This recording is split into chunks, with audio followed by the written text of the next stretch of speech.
Hey guys, Nick here, and welcome to my spoiler review of Rogue One, a Star Wars story. I apologize for this video being a little late.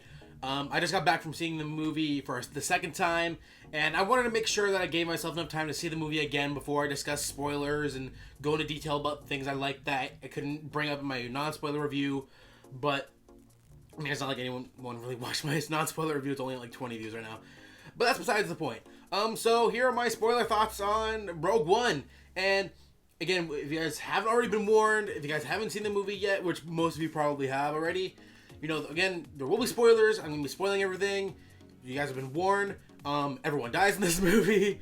Again, just this movie, like I said in my non-spoiler review, had everything that I love about Star Wars in it, and how much I love how this movie reminded me how much I love A New Hope, because there's so many throwbacks to A New Hope and so many Easter eggs, and just watching the movie the second time around, I felt a lot more drawn into these characters, and especially with characters like Bodhi and Chirrut, and even like Jyn Erso, who I didn't love the first time I saw the movie. I felt like my first time watching the movie, because it was opening night and the movie theaters were so packed, and I was in line getting popcorn and stuff, and I missed the opening few minutes of the movie, so I missed the opening scene of Jyn's mom getting killed and Jyn's dad getting taken away, and her getting picked up by Saw Gerrera, and then all that stuff. The whole opening sequence I missed, so I picked up right into Cassian shooting and killing that one dude just so he doesn't have to deal with the stormtroopers.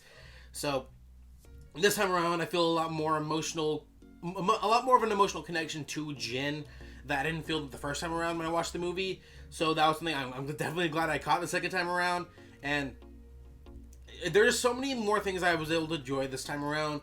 I feel like the score, I feel like a lot of people didn't like the score as much as I did.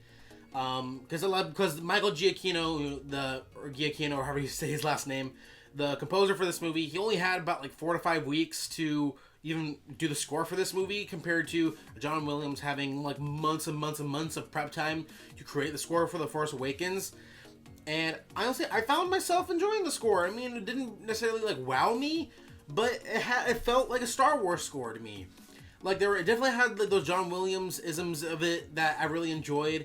And I feel like Michael Giacchino, I feel like he's a good successor to John Williams. He's done the scores for Star Trek. He did the score for last year's Jurassic World. So I really found myself enjoying the score. So like, especially when Darth Vader was around and they had the Imperial theme of da da da da da da. So I'm not gonna do the whole thing, but you guys get my point. I just feel like, to me, the score worked. And speaking of Darth Vader, I said in my non-spoiler review, this movie re-cemented Darth Vader as like the biggest badass in cinematic history. That last sequence of him alone just emphasizes everything that's so just terrifying, awesome, and just everything I love about Darth Vader and what makes him such a huge badass and such one of the greatest characters in cinema. I just feel like that moment of just the hallway goes dark and you're even the second time around watching that scene, seeing Darth Vader just slay the rebel troopers, throws one up against the ceiling, choking others, and he slices the dude, and I'm like, that scene was so amazing. And I mentioned in my first review, or my non-spoiler review, that I feel like the voice of Darth Vader felt a little off to me. The second time around, I didn't notice it as much. I feel like it did feel like Vader. I don't know what it was about the first time that made it feel like it wasn't, like it didn't feel like the Darth Vader we've come to know, at least voice-wise. But watching it the second time around, I didn't notice it. So I really liked that scene with him and Director Krennic, and he makes that pun about, "You shouldn't choke on your aspirations, director," or whatever that line was, as he was choking Orson Krennic, that I thought was really cool. And some people have some problems with it. I find it cool. That's still, I feel like something that Darth Vader would do. And speaking of Darth Vader, I love the attention to detail on his suit, because if you guys look at, like, his suit is slightly different in episodes 5 and 6, but his suit in this movie, because I feel like some people who are just normal fans of the movie aren't like super into like the canon and detail and stuff like that. I know some people on Facebook who I'm friends with, they said something like, "Oh, the suit looks too bulky and it doesn't look normal." That's because this suit is almost the exact same suit as it was in A New Hope, so that's why it looks slightly different than the suit we've come to come to know and appreciate. So it's more or less the same suit, but in terms of how like the cape comes over and he has like the Sith robes kind of coming out over, like there's certain details about the suit that are supposed to give us as fans the notion that this is the exact same suit that we see in The New Hope, which I enjoyed seeing. And there's a couple other things that I really want to bring up before my review's done. The use of Grand Moff Tarkin in this movie, I feel like the technology itself is revolutionary. It's nothing we've ever really seen before to bring back the performance of an actor who's been dead for years. And they used similar-ish technology with a young Robert Downey Jr. in this year's Captain America Civil War, but it wasn't to the degree of this. They're literally completely creating a deceased actor and using him, and they're essentially creating a new performance out of a deceased actor. And I love the use of it, especially since Grand Moff Tarkin is such a pivotal character at this point in the Star Wars universe, because where we see him in A New Hope, like he's overseeing the Death Star, like and in this movie he takes over Orson Krennic's position as kind of like the overseer of the Death Star, and that leads to some conflict between the two of them.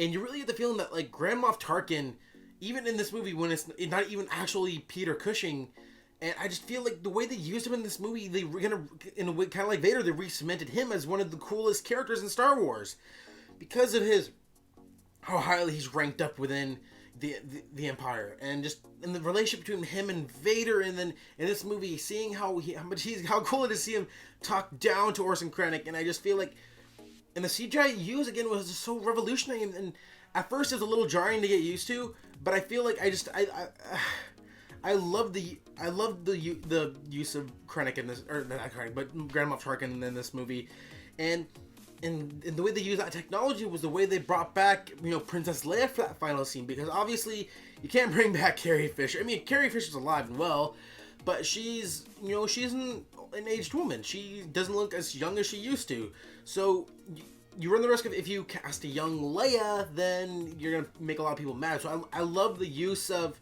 this new modern technology to recreate characters from the past, and especially with Princess Leia, it's hard to get someone who looks so much like a young Carrie Fisher. I mean, to an extent, you could have used Carrie Fisher's daughter, who had a really small role in The Force Awakens. She was like a throwaway character. She didn't like have any like pivotal scenes or anything.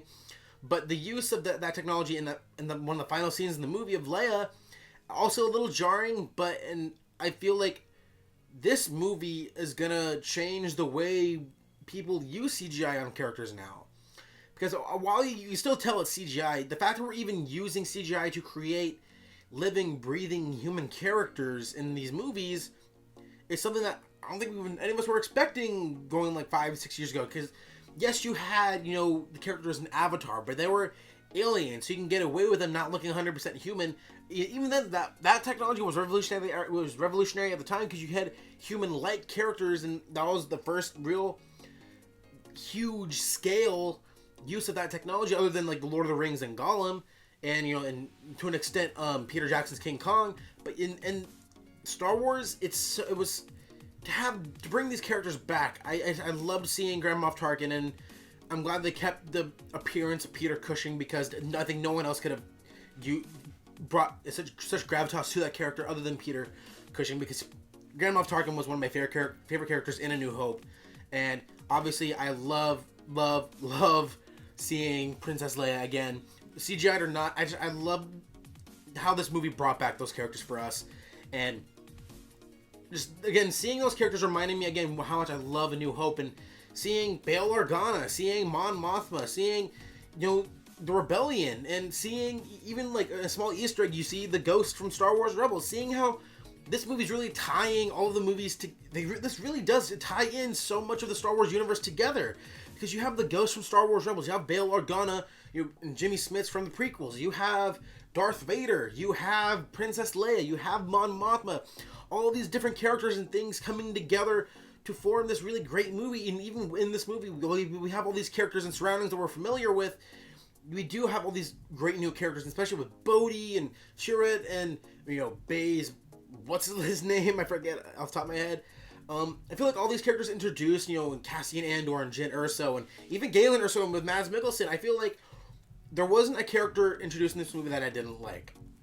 Even with Orson Krennic, you're supposed to not like the guy. He's a bad guy, and especially with K2SO. And I can go on again on how much I love K2SO, but I just feel like each character to me, I just feel like I loved the setup. Even with Saw Gerrera, watching the movie this time around with a little more setup because of that scene in the beginning, that there's a little more history between Saw Gerrera and Jyn Erso.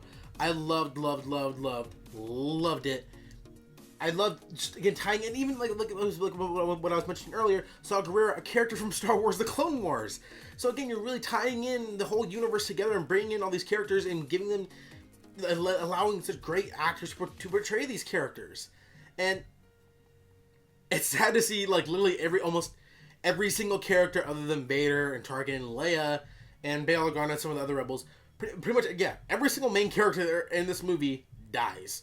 Besides Vader, because Vader's he wasn't a main character. He literally every single character dies in this movie, and the whole notion, first of all, the whole third act of them having to go to that tower to access the information to get the schematics for the Death Star, and all the action sequences leading up to it, and having in that moment, I think the last act was Bodhi's chance to shine as a character, and Riz Ahmed's acting really was shown to me in that amount of time. I just feel like Bodhi, to me, I really felt he was a really human character. I felt like I can really relate to the dude. He's defected from the Empire. He's really just trying to do the right thing, and so many people are kind of against him, and he's doing his best to kind of just keep things under control as much as he can. And this was really just sad seeing him go, and then Shira, the one character who's like, I am the Force, and the Force is with me, all of this stuff, and just seeing all these characters, I thought, really seeing such a diverse cast was just amazing to me. And in an age where we're finally getting more and more diverse films, big blockbuster diverse films anyway, it's really great to see. I wish, the Star Wars universe needs more women of color. That's one of my biggest complaints, is that you have these great actresses, Daisy Ridley and Felicity Jones, and then you have what's her name from Emilia Clarke from Game of Thrones. She's gonna have a role in the Han Solo movie, and as great as actresses as they are, I'm getting a little tired of seeing white British actresses leading these movies. You can have, even with the Han Solo movie, they're talking about Tessa Thompson and Zoe Kravitz and all these other women of color actresses, and they don't utilize them, and I don't know why, because those are all phenomenal actresses. I hope the Star Wars universe allows itself to become even more diverse, and this movie was definitely a step in the right direction. Again, like I said, there wasn't a character I didn't hate or anything. I loved all of these characters, even more so the second time watching the movie. I really enjoyed the story this time around, even more so, even though there were a couple of points in the movie, like I said, where it does drag in the middle, but everything felt, because I knew what to expect, I feel like the story flowed a little better. And you guys already know, I already love this movie. And if I were to rank it right now, and with all the other Star Wars movies, I have still A New Hope, and as my number one. Then I have Empire. Then I have The Force Awakens. Then I have Rogue One, and then I have Return of the Jedi, and then Revenge of the Sith, Phantom Menace, and then at the bottom is Attack of the Clones, because that movie is I can't even begin to defend that movie. Other than the Jango Fett stuff and the Obi-Wan stuff, I hate that movie. But yeah, so that's my spoiler review of Rogue One. Once again, thank you guys for watching, and for sticking around for this entire video. Again, I really enjoyed this movie, and as a Star Wars fan, I'm so happy that Star Wars is back. Even though we're getting movies I wasn't necessarily expecting, like a Han Solo movie, and even then, with the Han Solo movie, because of the technology that they used with Peter Cushing, could they use that technology to make Alden Ehrenreich look more like Harrison Ford? But then if you're gonna do that, I don't know why you don't just get an actor